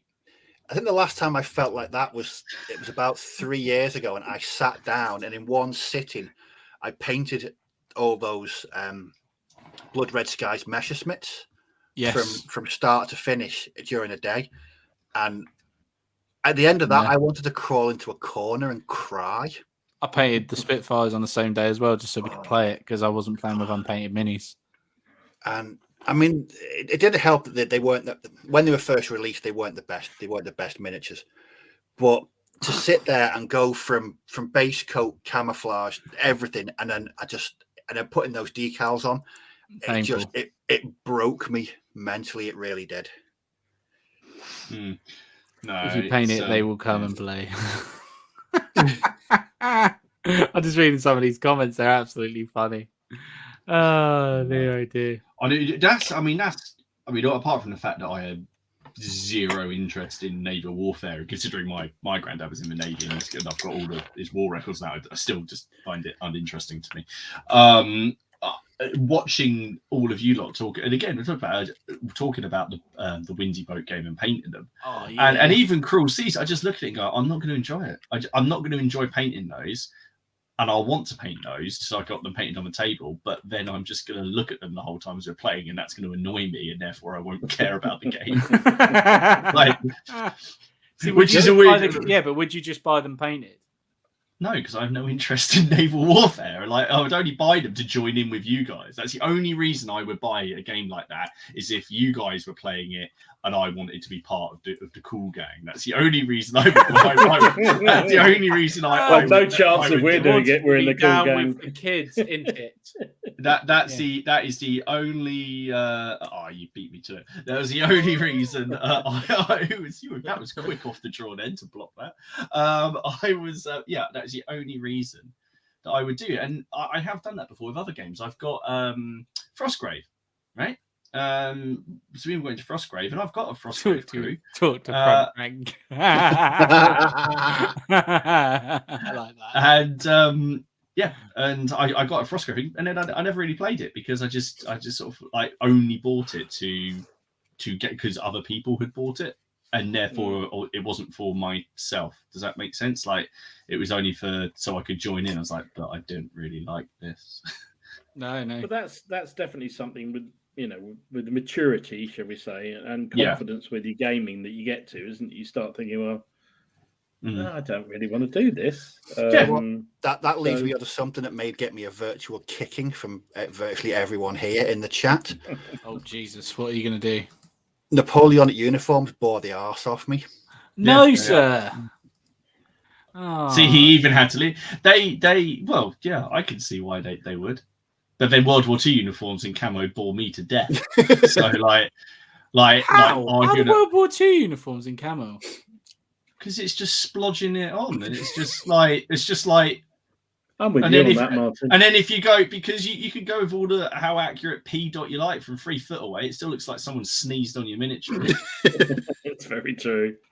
No, I'm joking. Obviously, no, I'll be facetious. No, look, it's exactly the same. You've got to find it interesting. If you don't find it interesting, like if they're boring, like you find uniforms boring or too samey, then I think totally that was my problem. They were too bright, and they bored me. There was nothing there that I was like, "Ooh, another French line infantry, fantastic." I wasn't like that. I was just another one. Oh God, no.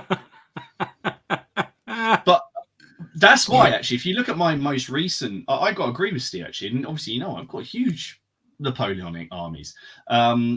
In my latest battalions, I just chuck I've got like loads of grenadiers and fusiliers just because it's different. I don't care. Let someone complain. I've got loads of grenadiers pushing the fusiliers forward to face the music because it just looks nicer. I don't care. I want nice looking units with like big furry hats and big mustaches, and I want, I'm not going to just go, I'm only having 4 of these, so the ratio is right. I want something that looks cool and to me is visually interesting and fun to paint and game with. Makes sense. So and so I I totally get that. If it's just too, See, that's why you've got to have massive respect for commission painters. Mm. Yeah. Oh yeah. Imagine you despise a certain period, but you've got to paint it to get paid. Yeah. Could you run a commission service on that? I will paint your models how I think they should be painted. Could that be your tagline? Could you do that? Imagine someone giving me a bunch of Napoleonics, saying, "You paint them for me." You come back in 4 weeks, and I'm like, "I'm just have to buy some tufts and mud." Here we go. Here you go, sir. Here you go, sir. This is, you Someone's opened up their box expecting some wonderful old guard to pop out, and there's a whole load of. This looks like a bunch of hairy sprouts. I think you'll find they are historically accurate. Go and have a word of Max Fitzgerald. Oh, brilliant. Studio Guru said, if you hate a period, just quote 3 times the normal rate. Everything happened. Enjoy your chaff. Sorry, I pressed the wrong button. Yeah. Yeah, it must be very difficult. I do admire people who do commission painting for that very reason, because you just, I suppose you don't have to do it. If somebody contacts you and they say, you're going to do Napoleonic drummers or something, and Steve would just have a little meltdown and cry and say, "No, I'm sorry, I'm rather busy at the moment. I can't do it." It must be so hard though to then do it as your hobby as well. Like I've just spent all day painting someone else's Napoleonics. Now I'm going to move on to painting my own Napoleonics. You'd have to do projects like completely different to what you're painting, or I would have to some degree anyway. I've just seen something in it like wargaming news. Sorry, it just popped up like on mainstream news. Apparently playing board games on your own is the next big thing in tabletop gaming. Really? Apparently so. Don't know how you guys feel about solo gaming. I love in that it. regard. Nothing wrong with solo gaming at all. I've watched some wicked battle reports. I think if you solo game, it's awesome. I've played solo games before. The problem in my solo gaming is my opponent. Boom, boom. Boom, boom. No, definitely. Yeah, You've got, it's got a nice table set up. What's that table set up behind you there, Dom? Is that a different game? Yeah, no, I'm going to be playing a solo game. Exactly that. Well, I was thinking about it. I was thinking about doing another play-along game, and then I realised I probably haven't got enough time to do it, because I think my mate Nick's coming down at the weekend. So I've got to put up. So I just had to go back to a load of comments. Tony's comment. There you go. Look, he's 35 Dead Man's Hand models plus senior who delivered more gaming fun than his Catch-a-Bra project with 25. I can't disagree. I mean, I can disagree about the Quattro thing, but I think the Dead Man's Hand is fantastic fun. What's Leslie said? What's Leslie just said? Commission and stuff. Yeah. I don't want to do another one. I do them as favors to my friends who are for generally RPG characters or like that. But my mate Liam, who got me to paint his 95th rifles. I've just seen Leslie's comment on that. I did as well. Does that with his work job prices. Yeah, basically, yeah. If your project's going to be Roman, then yeah, it goes no. No. I do it based on. Do you know the only? I tell you what does change it is what geology you're bloody on. I look at the geological. I go, am I going to be digging in clay? What am I working on this week? Our current site is all on clay. All of the people out digging there, I went to visit them today. They've all got like massive arms because they've just been working out basically solidly for 8 weeks. It was all clay. Yeah, they're like. Is this one you were talking to me about the other week? Was it the one I was swearing about? Yeah, it involved animals. Yeah. Swearing the development involved animals. Oh, okay. Oh, yeah, it was. Yeah, it was that one. Yeah, it's that one. Yeah. So I had to think because we're like animals. Oh yeah. Yeah. Yeah. Oh dear. But yeah, no, and Johnny B, I scream it out the car. Bus stop solo gamers. I've only just noticed what his thing is. It's Johnny Bravo, isn't it? Yeah. I just realized Andy Ruse just put at least your historical miniatures aren't subject to peer review. It utterly depends on what Facebook group you post those in. Dude. Yes. I wouldn't necessarily say that. Actually, all of us have been subject to that. Yeah. Steve even did one in. Was it Steve? Didn't you post something up in Bolt Action and someone nearly had a brain hemorrhage about something? Yeah, it's the ones I'm painting now. So I it's funny you should mention it. Yeah, I put it up. I mean, it was 3 years ago. And Action Group's moved along since then, Steve. Yeah, the Luftwaffe Field Division. So in the late war, so they wouldn't be wearing blue uniforms in 44, 45. But I want them to stand out on the tabletop that they're Luftwaffe Field Division. So I posted with a big disclaimer at the beginning to say these aren't historically accurate. And what did I get? They wouldn't be wearing those uniforms in 1944 and 1945. And do you know my answer to that would be they would be if they had nothing else to wear. So ew. Yeah, I think the last I rarely post from there anymore because I did get fed up of the amount of rivet counters. And the last one, when I posted those US Airborne, and that guy was schooling me on why medipacks weren't strapped to helmets after 1943. I remember that one. Oh God, yeah, no, I forgot about that. He was labouring under the apprehension that I gave a flying shit about what he thought about my figures. I want to put out there that you didn't, see. You didn't give a flying shit. I didn't. That's amazing. So I just want to put Andy's. That's true. Look at Andy's guy. He submitted an article to a journalist told I'd not drunk deeply enough from the well of 18th century prose. Definitely a button cap. I once saw a comment on a submission which I wish was mine. And the comment that was written back on it was, "This is not fit to line a drawer." I love it. Yeah. Hello. It's Pajama Haley. It is Pajama Haley. We've all fallen foul of the button counters at one stage. I just think, though, at what point is it just flexing for flexing's sake? Because I like to think that my knowledge of World War II is above intermediate. But I wouldn't ever, I wouldn't dream of pointing out something so obtuse like that to someone just for internet. Yeah. The problem is, if somebody comes to you and asks you, then that's different, isn't it? They say, "Oh, I'm struggling. Did the medipack go there or there?" Or then that's depends how they let you know as well, doesn't it? Yeah. It depends what they're posting up. It also depends on how they're posting, doesn't it? If they're posting up something and they're saying, "Here is just to let you know, sort of thing. It doesn't really bother me, but if you wanted to in the future, these guys would have this sort of pack. Yeah, or I remember when I posted up my very first British battalion, and then someone told me that I had the King's colours and the regiment colours the wrong way round. And I was just like, "Are you kidding me? You're telling me that when the cannons are going off and people are getting blown to smithereens, that at no point in the Napoleonic Wars did they ever swap round? You absolutely never. But the problem was I sat there like that, going, right, no, I'm going to move them around now because that's going to really irritate. Like, I wish that guy never told you, and then they were all like that. Yeah, well, but no, because I know how much that would piss you off. Yeah, I completely agree, because the thing is, though, it's like, we were laughing and joking the other week, and I was just talking before about things. We have a laugh about things like, "Oh God, have you seen this?" Or we talked about like that Alexander film, and that. But ultimately, it don't matter if it's entertaining and it's fun. It's the same with wargaming. It's entertainment. It's entertainment. It's hobby. Yeah. It's entertainment. Yeah, I remember years ago some fine gentleman was picking me up on my I did some pink dot camo on 15mm figures, and he was questioning its accuracy. Oh, jeez. dear. Oh dear. No, I've had some very very lengthy emails regarding some of my videos. Yeah, you have.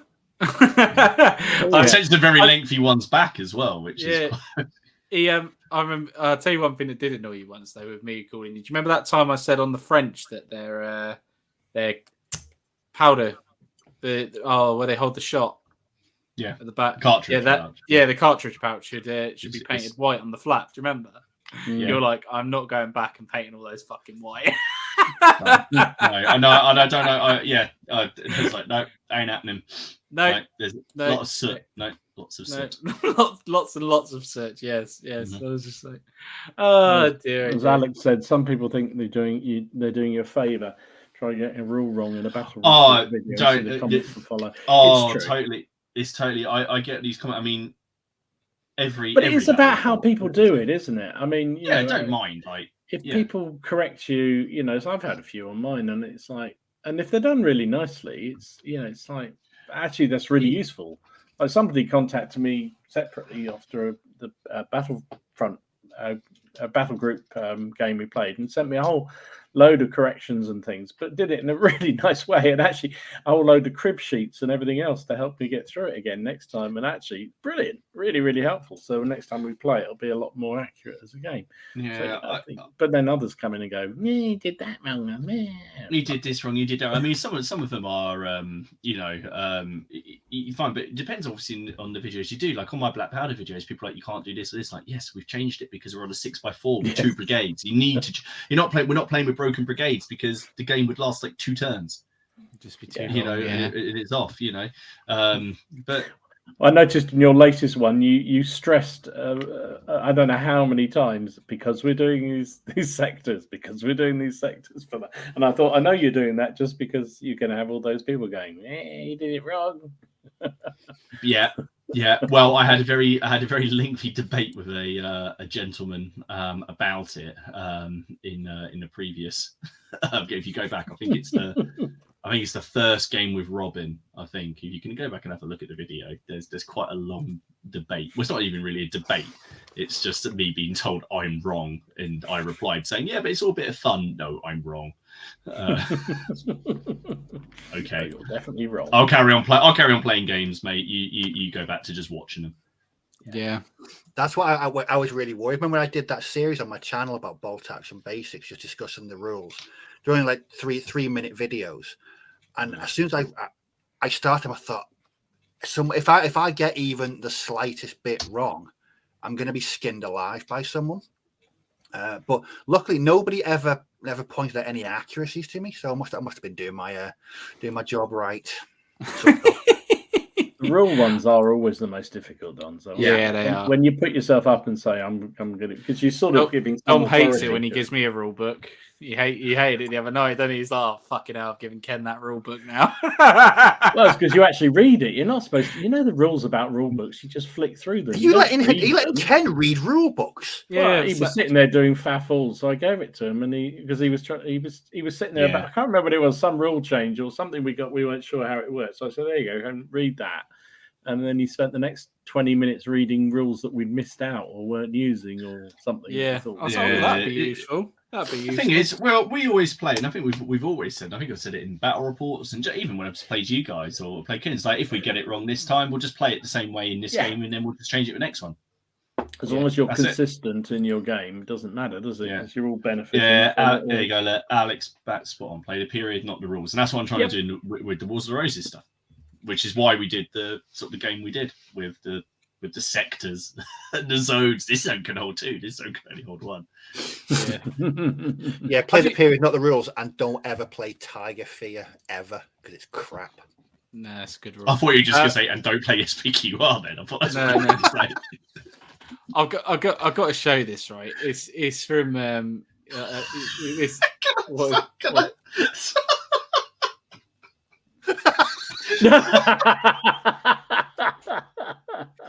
Cheers, Don. What a break. Right, so just take him a something to while, break, to be honest. just something to break up the thing. Because me and Mike, I thought I'd put this on because Mike, we'll play this for a minute. But Martin, if you can point out how many inaccuracies you might see or which inaccuracy you don't like for this, so I thought we'll change things up. You'll see. What in a is sec. this? Some of the Vikings trailer, is it? Is this that song? It was the war of the roses.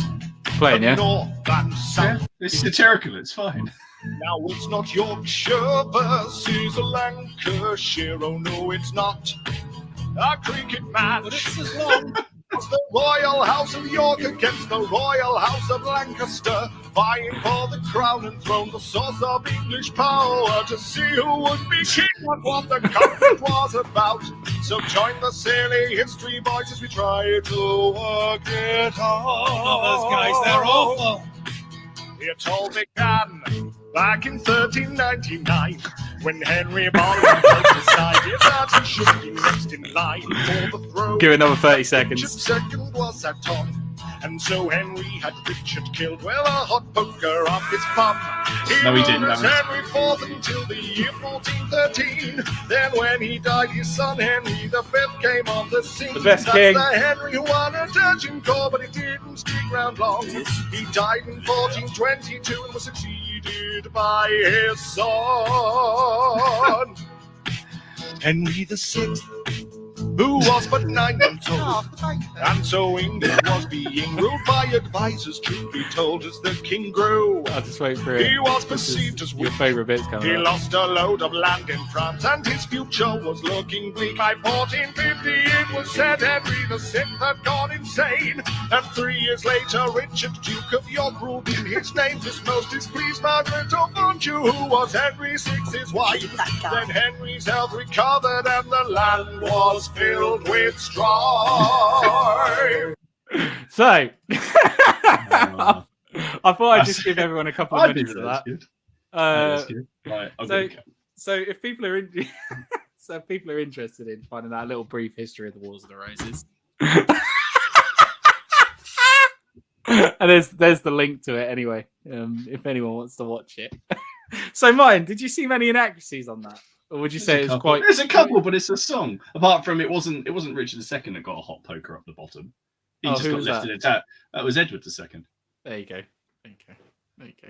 He just got left in it. Although it is a pretty big thing, you just of locking kings in towers. Yes. Yes.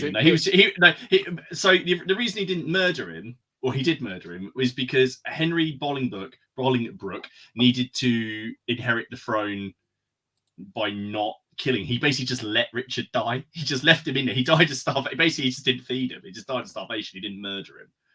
He just let him die. That was nice of him. He didn't eat, so he died. I didn't kill him. No. You know, I can inherit the throne. It's Yeah. fine. I'm not a usurper, although No. blatantly am. Blatantly am. Yeah. I locked him in the tower and took all his it's food. I thought I'd share it with everyone because it was 7 minutes of good fun. It is good humour. fun. I see. That's fine. It goes right through to Bosworth as well. So it's. I didn't get as far as the Richard III stuff. Will that give me a brain hemorrhage? No, it's actually all right. It's actually quite accurate, to be fair. Towton's mentioned. They used a lot of Graham Turner's artwork, which I very much doubt they're allowed. Richard II was flamboyant. Richard II is who Joffrey from Game of Thrones is based on. Richard II was just An idiot. generally not very nice. No. Just not very nice. I'm the people's champion. I'm going to execute you all. Yes. Great. So I thought that'd be a bit of light humour anyway. So it's a bit of a funny side, but it ends our subject very well. So for pictures this week, guys, I thought we'd have a little chat about pictures. What time we got? 25 minutes. 25 minutes. So I know we've got a little bit of extra time. Let's put it out there to the chat then. Let's put it out there to the chat. Any questions you guys would like us to answer? We're more than happy to go out of our ways, yes, to do with the hobby. And please stick it on there. This is your time to get through to the Martin fan club. Martin. Did Richard York actually give battle in vain? Richard Duke of York was a tit, even though I find it very interesting. If I'm going to just sally forth and protect. Well, I don't know. Did he give battle in vain? Pretty much. Yes. If you're in your castle and you leave it, and there's a massive army outside. I mean, this is the whole idea about that battle. The Battle of Wakefield was he ambushed, or surely you would never actually leave your castle if you actually saw that army outside. No, this is very true. Hey, here you go, there's Louis, baby. I like that question. How often do you actually think of the hobby? oh Christ, don't. Laura says I think of it every 5 seconds. Yeah, my She'll girl. go, you on your phone again? You're My looking at girlfriend said that models. she says I'm obsessed. I'm just Yeah, obsessed with the hobby. She's shouting at me now. Stop taking the piss out of me. Sorry, love. Constant. Too late. You bought a house with me now. I've seen the mortgage. Ha ha.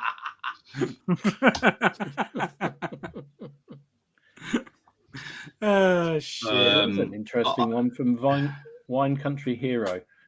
Black What a powder name. versus. I know, it's brilliant, isn't it? Black powder versus pike and shot versus Hail Caesar. All pretty much the same, but how would you rank them? Ooh, interesting. I've not played Pike and Shot. In terms of which one gets the, That's right. because obviously Hail Caesar is trying to. It's all about melee, really, and that's really hard. I would probably say that out of the 3, and having only played Pike and Shot once, so I would probably say that I prefer Hail Caesar. I think Hail Caesar is probably the more Versatile, fleshed out, because they've got the combat mechanic, because everyone's got more stamina. The combat mechanics are more the combat resolution is completely different to Black Powder. Supports play a more active. Supports actually attack in that game, whereas in Black Powder they just add 1 to your resolution, whereas supports are actually just getting stuck in. You throw attack dice because of them, and therefore I think it replicates the hand-to-hand combat and that system a bit better. And your commanders it's fun to throw your commanders in, whereas obviously in Black Powder, fair enough, generals and that didn't really get in. Didn't get involved unless you're sharp. So, and I quite like in Hail Caesar that the roll of a 6 on the missiles doesn't automatically disorder the enemy unit, but they take a break test to see if they become disordered, or if they get stalled. Whereas obviously in Black Powder you're auto disordered, aren't you, on a 6? And it's the same with Pike and Shot. Whereas Hail Caesar just says you've got to take a wobble, which does also mean that you could a hail of arroys could actually, rather than disorder someone, could rout a unit, which is totally believable. So I would say would be Hail Caesar, Black Powder, Pike and Shot, but only because I've only played Pike and Shot once. So that would be my listing. Mine would probably be Black Powder, just because I played it a lot more than Hail Caesar. Just because I think the Black Powder is a very good rule set for if you want to get into that the Black Powder era. I think it's very straightforward, very easy to pick up. It does do good gunplay, and I think it's very good all-round rules if you're going to play a lot of different Black Powder periods per se. I'd say Hail Caesar second, obviously, because I've only played one game of Pike and Shot, but Hail Caesar is really good as well. It's very close. It's quite hard to compare them because they are 2 different sets, 2 different types of warfare, really. It's kind of like say none of them. No, I'm going to say they all need some sort of flavour. Oh, look at that! Like General D'Armée. No. I think I'm not going to change the rule system, but I think Pike and Shot becomes very good when you start using some of the actual the separate rules and adaptions. The Hail Caesar. If you play the Martin's version of the War of the Roses comes to life with that for that period. Black Powder, I think the Napoleonic books make them really, really good. I think you are on something. You do need that flavor, don't you? Yeah, if they're just the flat book from the rules, they're a bit bland, bit samey. But actually, I think you start adding in those extra bits. And actually, what I love about all of them is they are very, very easy to mod in your own way. To add your own little house rules and adapt just to put the flavour around them. The Italian Wars and stuff, I've been trying to research different rule sets, or not research, but look into different rule sets. and 2 people are using pike and shot rules, but they're using them in completely different ways, but using the fundamentally the same rule sets. And it's really interesting to see how they've approached them to put the flavour of the period as they see it. And it's fascinating. I think there aren't many rule sets that I think that are so easy to tweak like that and give the real flavour. And if you don't like it, you can go and do something completely different. Yeah. Which I think is brilliant. So that's what I find them incredibly easy to teach. Yes. Very easy to teach, which is always good. I mean, look at our game at CrackCon. I think maybe even only 50% have played before. You know, that was good. Very straightforward, very easy. Steve, what's your opinion? Do you? Do you have a spare half hour while I go into it in absolute granular detail? I've never played any of them, so my opinion is moot. I could lie, but I'm not going to do that. So lie. Go on, just be controversial. Don't lie then. Nah, I'm not going to do that. Sorry, go on. Yeah, it's all right. I was literally going to put that up. What set of rules would you recommend for a new war game at any period? Well, for me, straight off the bat, it would probably be bolt action, just because there's a lot of information out on the internet about the game, and the rules are very straightforward. I feel very easy to pick up and play, and it's very easy to teach. Like Martin was saying, Warlord games seem to be very easy to teach. I don't know what you think about that one, Steve. Would you agree? Yeah, I was going to say, bolt action. You can teach someone bolt action in 20 minutes. Yeah, you can say, these are your guys, these are the orders, these are their ratings. Crack on. You can do that. It's dead easy. It's one of those. They say games that simple to learn, not easy to master, but difficult to easy to learn, difficult to master. That's bolt action. Yeah, you can play. The activation system is so good for that. For the fact that you can just pick up and learn as they go, because they're probably going to move one unit at a time. It's unlikely they're going to be moving multiple. Well, occasionally you might get lucky and get 2 or 3 dice in a row, but that means you can see what your opponent does and learn from them. So I agree with you. Yes. Really clever system for that. I've just cut through a pike. Didn't mean to do. Oh dear, I don't want that. Bollocks. No, you definitely don't want that. Surprised me by having a scalpel that was actually sharp. I mean, Jesus. What kind of an idiot does that? I changed my blade the other day, and I'm not joking. Within about 30 seconds, I've cut your finger 3 times. Yeah, 3 gashes in my thumb. It's painful, isn't it? Oh, they didn't. The way thing was, they were so deep, they didn't bleed. It was horrible. I had to say, last night I was trying to prize one of those figures off the bases before everyone gave me advice of using putting them in the freezer, and I was using a blunt knife. And Imogen, my daughter, was home, and she said, "Careful, Dad, you're going to really stab yourself with that." And I said, "Don't worry, it's blunt as they come." And 5 seconds later, I stabbed it with my finger, even though it was blunt. Yeah. And boy, did it hurt! Yeah, I bet she just grinned. I've got 3 for that question. Ooh, I can't just do one because I think it depends on the person. Yeah. If they're coming from sort of board gaming, I'd say Saga, because it has the interaction to boards, rolling the dice and selecting. Really, for a beginner? That's a hard system. I don't get it. We've introduced people who've never played before. But I think it's all to do with how you teach the game. I quite like that, but it's got enough of that sort of fantastic. You can power up a unit with some dice and then chuck them in. It's not totally historical, is it? Oh really? No, it's not at all. It's really, if you can headbutt someone into next week, it's another one would be Test of Honor. After playing that quite a lot recently, that's a great fun system. Again, you got that they've learned from Warlord Games, because they both worked for Warlord Games on the drawing and the activations from the bag. But you get not huge armies, but it's got that real samurai feel, and you that's quite fun. And of course the other one would be, if you just want to get going, I'd say Dead Man's Hand, because it's just hilarious. Is it a historical period though? No. Yes. No. Is it set in the past? No, Then it is no, Is it set in the past? And it's a historical. I know, Martin. It is a cracking game. That is something that I reckon.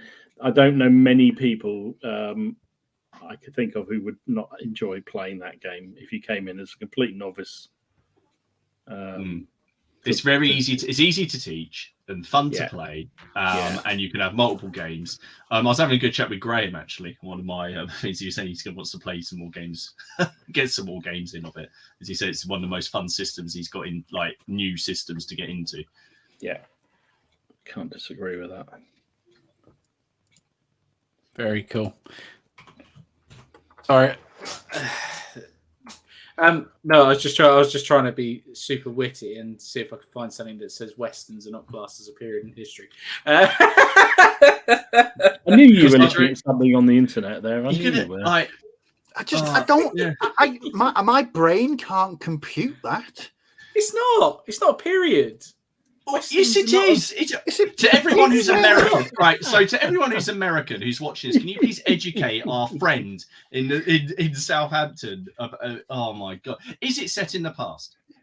Right. Okay. So what would you class as the 1930s then? What do you mean? What would I class it as? Well, so the 1930s is a period in history. So what would you class that as? It's called early modern. Right. So what was the Western period called? Don't say Western. The Western period. No, it wasn't. So the American Civil War was happening at the time. It wasn't called the Western period. The American Civil War. It expanded before that and after that. Yeah, but do you want our actual term for what that period is? Yeah, so I do. It's just called post-medieval. It's just called post-medieval. There you go. Then it's post-medieval. There you go. But that's a period. That's a period. Yeah, that's fine. It's called post-medieval. So you should refer to it. No, because and so is Napoleonic. There you go. I'm happy with that. Frontier period. There you go, Mark. You can have that. I'll give you that. So the next time I recommend The Good, the Bad, and the Ugly to someone, I'm going to take. Would you really want The Good, the Bad, and the Ugly? That's a post-medieval classic. Yeah. Oh, absolutely. Post-medieval. It's like trying to educate a puddle. I love winding him up. Oh dear. So what? Okay, American Civil War. Is that historic? Is that historical gaming? Yes. It's the same time period. But what about the things that were going on outside war, the American Civil War? How can you game that? What? What's he talking about? Dead man's hand. You can game anything. I'm just winding you up. Stop it. We need to go on some pictures. Storm of Steel, because I know Storm of Steel's an archaeologist, isn't he? So, like, I don't know. He's got. Look, he's post-medieval. Battle Mat, isn't it? Victorian. Victorian is post-medieval as well. Yeah, that's fine. That's fine. There you go. Happy days. You're mixing up. No, that's it. You're mixing up genre with period. Yeah, that's what I'm saying. It's a genre. Western's a genre. Of a period. Oh my god! But you wouldn't call it the Western period. You call it the Western genre of the post-medieval period. My brain. Come on, I'm right. My Don't tell me brain I'm not right. leaking just out call of it the my Wild ear. West. Then Because I'd say the Wild West, because everybody knows that the Wild West is a genre within the it's a period. Everyone knows that the period of time the Wild West covers. To be fair, I don't. I generally don't. What dates would you class it as? Is he winding me up? No, I'm being generally serious. What date would you cover it? What date would you cover it from? What, the Wild West? Yeah, I'd probably do the Wild West from probably about 1840 to sort of 1890. There you go. Well, there you go. The Wild West genre is from 1840 to 1890. There you go. Happy days. Happy days. Right, we're all in agreement. It's fine. Get Tom! Right, let's move on. Pictures. I think Don says it right. Remember how last week everyone was missing Ken? What do you say now? Yeah, I think so. Did we say that? No, we didn't actually. No, probably not. Don't get the red card out. Right. So what about pirates? No, that's not a period. It's a genre within a thingy post whatever it's called. It's a genre. It's right. Shall we move on to something else?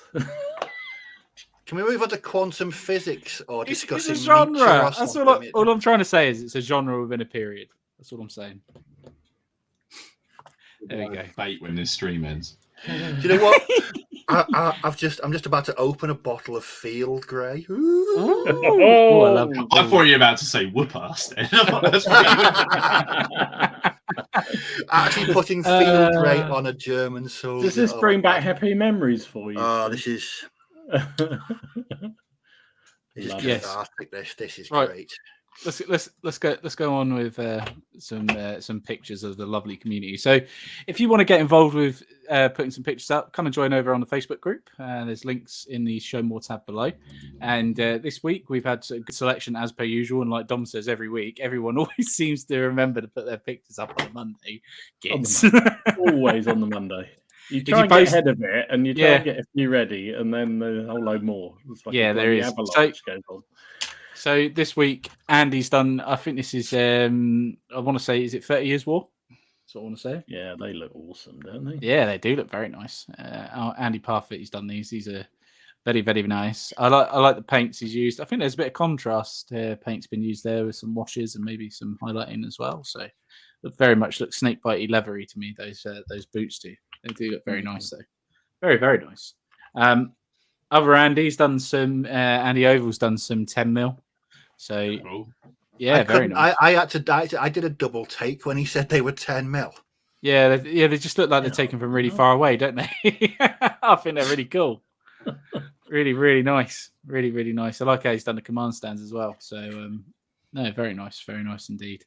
Barry, thought some beautiful colours here with some shields. Lovely. Oh, that's some fine colour work. I could take them for me Landschnecks. Yeah, it's not. The orange works really well, doesn't it? Lovely. Yeah, I like the shields. Do you like how he's highlighted on the actual shield? So he's done especially the guy in the middle there. Yeah, really like that. Really, really like that. Bases as well, hexagonal. Oh yeah, I didn't even notice that. Fantastic. Yeah. So he must maybe any rule systems use hexagonal basing like that? Can't immediately think of one. Probably no. Barry, if you're there, put a comment. Let us know. Let us know, mate, because I'm interested. Or did you just base them hexagonal? Some people do. Anthony, he's done some, he's done some Japanese. Looking very nice again. He's got some. I think are they muskets? Yeah, arquebuses and he's going to be using those against me, I imagine, in the near future. I think he's seen how good range weaponry can be in Test of Honor. But good. Yeah, it can be. Yeah. So you've got Carl as well. Can we have a post-medieval Crackcon 2 t-shirt? Yeah. All my leaders are on hex bases for all systems. Oh, that's a good idea. Yeah, I like that. That's a very interesting. Make them stand out. Yeah, that is a cool idea, actually. Yeah, I like that. Carl Burks has done some of these guys. I think they're lovely. Yeah, they're nice. They are 28s, aren't they? Am I being stupid, or are they 20s? I got a feeling they're 20s. Yeah, I think they are. 20s. Shields look awesome. I really like the shields. Metals again, aren't they? So no floppy spears there. We don't like a floppy spear. No, we don't like a floppy spear. Craig, he's done some beautiful tanks. Oh, they're nice. Yeah. Flames of War again, I believe. Nice. They are very, very nice indeed. And of course, base, which is always good. Yeah. Oh yes. They're 4 different Panzer IIIs, aren't they? Yes, they are. They're all Panzer IIIs. Is the one on the top right? Yeah, Panzer III again. It's got the howitzer. Cool. Yeah, howitzer. Very nice. Very nice. And Carl says those were 15mm. Oh, they were, yeah. Felix, he's done some Russians. He's done some Russian Napoleonics. Yeah, he's done quite a lot of these, hasn't he? Them. Yeah, he's done masses of them. Jeez. Yeah. Josh, I like this one because he had like 3 or 4. He's I think he's Korean because his name he said in a post that his name is Josh, but I can't pronounce his name that he puts on Facebook. But his paintwork is awesome. Absolutely beautiful, isn't it? Very, very Really nice. It is really nice. He done some oh god, tartan. He done some tartan as well on a different figure. I didn't put that one up. I put this up because I liked how he'd done the blocks for this with the yellow, because yellow's a real pain in the ass colour to paint. But yeah, it all looks absolutely awesome. I can never pronounce this name. Can you guys pronounce that? Hiroshi? No, we want to Hiroshi. Yeah. Hiroshi. Hideyoshi is Hideyoshi. Hideyoshi, that's it. Hideyoshi. Always does great painting, doesn't he? Yeah, amazing stuff. Yeah. Always good painting. It's just some beautiful, and I love how I love the basing, how it's like blending into the actual base itself, even though it's on a movement tray. Which I think is absolutely awesome. Yeah. We got Josh says he's Taiwanese. Oh, Taiwanese Canadian. Oh, wicked. Thank you. We now know. Kevin, he's done some landwear. I wonder who else likes some some Prussian landwear. Louis, baby. Consultant on landwear. Marcus, this was a really cool little base because this is like 10 mil. Hey, wow, they're amazing. Has he painted tartan on 10 mil? Yeah, he has, yeah. You madman. Yeah, to that standard as well. Jesus, that's a bit of kitchen roll there. Oh my lordy. I love the fact you're identifying the kitchen roll. We're admiring his beautiful figure. Jesus. They are gorgeous, isn't it? It is absolutely beautiful. Lewis.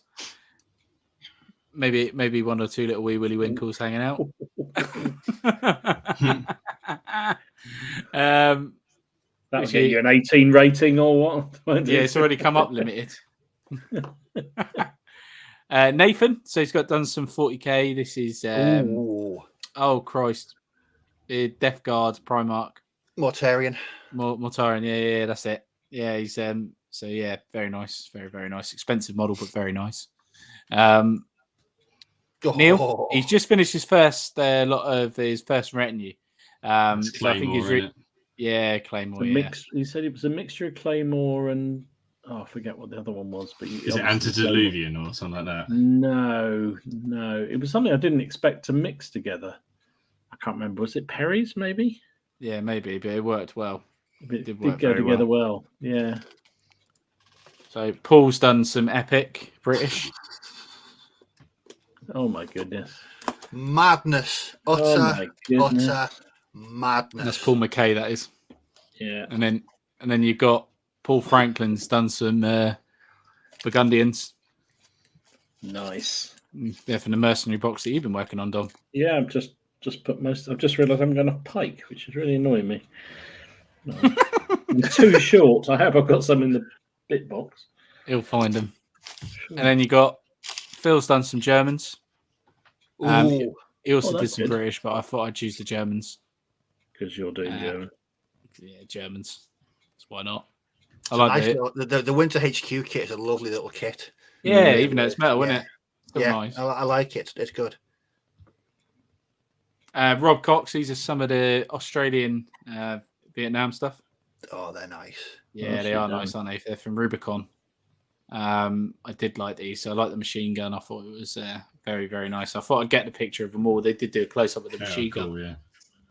But they are very nice. Good friend Sean. Go on. Tuft. I was just going to say, I like the big tuft at the front there. That's is that one of those new Gamer Grass? I was wondering that. Does look good, doesn't it? Those. Yeah, because I'm actually quite interested if that's what they look like. Because they look brilliant, look really interesting, but they look too fantasy. But that doesn't. And no, it doesn't. Does those? No, the ferns look quite cool. I was looking at some for the Crusade stuff. Yeah. Oh, that's a good idea. Yeah. Oh, good mate. Sean's done some camels. They're very excellent. Cool. Yeah, they are cool, aren't they? I love Sean's painting. It's so good. That's brilliant stuff. He does do some really. Oh, really don't good tell me that Lionheart. It's only 18 pint in the box. 2, 4, 6, 8, 10, 12. Oh, bastards. Anybody got any spare pike? Well, folks, from that It wasn't good news at all. Oh dear, yeah. In the words of Sean Bean, bastards. Oh dear. Stephen Brewster's done this. I can't remember what this was from. That's from the Warhammer Quest Curse City thingy. Oh, is that where it's from? Is that where it's from? Yeah. It's very nice. I like it. I like the paint job on it. It's a very nice paint job. I like the base as well. I think it comes on that like rocky sort of thing, but he's added the grass obviously in the little thirds. Excuse me. Oh shit. Steve Evans did some battling, so he's got some Crusaders here versus Orcs. So I thought, why not? Why not? Why not? Kings of War, isn't it? He's playing something like that. I think it is. Yeah, I'm pretty sure it is. Yeah. I think I remember he did a battle report on them. Really awesome. cool. I like them. I think they look really smart. Really smart. And then Stephen Keelan, he's done. This is a bounty hunter he's done. Obviously, this is like Necromunda style thing. Is that Carl? That's Cal Jericho. Jericho, yeah. Yeah, Cal Jericho, yeah. Looks cool, doesn't it? It's a really nice model. Just love how they're posed. Stephen Yeoman. That's Edward. That's Edward. Yeah. He sent me an email with these in. So yeah. That's for the Wars of the Roses, which is very, very cool. I like the guy on the right with the fleur de lis. Yeah, that's really nice, isn't it? Cool. That is really nice. And then is this next one as well? Yep. So Toot Mark, he's done some British as well. 20 mil. I think these are ethics. Some desert rats there. Yeah, and that is sadly all we've got time for this week. Well, we've got one little thing just to say before you speak. Because it's next week we're going to be featuring a few photos from the online painting challenge that a few people have been taking part in over the last couple of months on the Facebook group, which was the theme was outer space.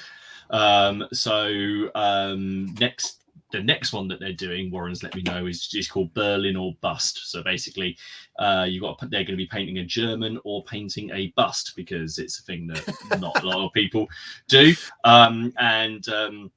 Warren's put a post up in the Facebook group which has got details about that, but also about where you can get some busts with discount codes for a couple of. I think Mez has given them discounts actually for anyone who wants to take part in that. But we're also going to be basically featuring some of what people have done, but there'll be this new painting challenge if people want to take part in it, and there'll be a hashtag, so hashtag OPC3 starting from tomorrow, because it's Monday. Not Monday. Today's Monday. Tomorrow's the 1st. Tuesday. But we'll be popping some things up next week. Cool. Wicked. So this time next week, I'll probably be streaming from my new house via my phone, because I'll be down there doing work on it. So I'll take a break and sit there and stream on my headphones, or you can watch me paint, one of the two. But yeah, Matt, please, mate, please keep it family friendly. I wasn't the only one that was quite slightly disappointed by the idea of what the bus actually meant there. So, well done, Matt. Oh dear, but guys, it's been great having you tonight. Loved a bit of controversy as usual. Bit of winding Martin up. Really winding me up. It's just annoying the chat. All it did was annoy everyone in the chat. Yeah. So yeah, guys, it's been great having you. Whose channel is it next week? I think it's me, isn't it? Next week. Yeah. Yeah, I think it is. I think it is. We swapped you two around. Didn't we? Yeah, we did. Yeah. I think it is. Yeah. So it'd be me. Yeah. There's something to say. Yeah. Yeah, cool. So yeah, Dom's channel next week. So head over to Boots on the Table, and don't forget to check out the Facebook group. Like, comment, share, and subscribe to all our channels. Thank you very much for watching, guys. We'll see you again very soon, and we want to say goodbye and have a good week.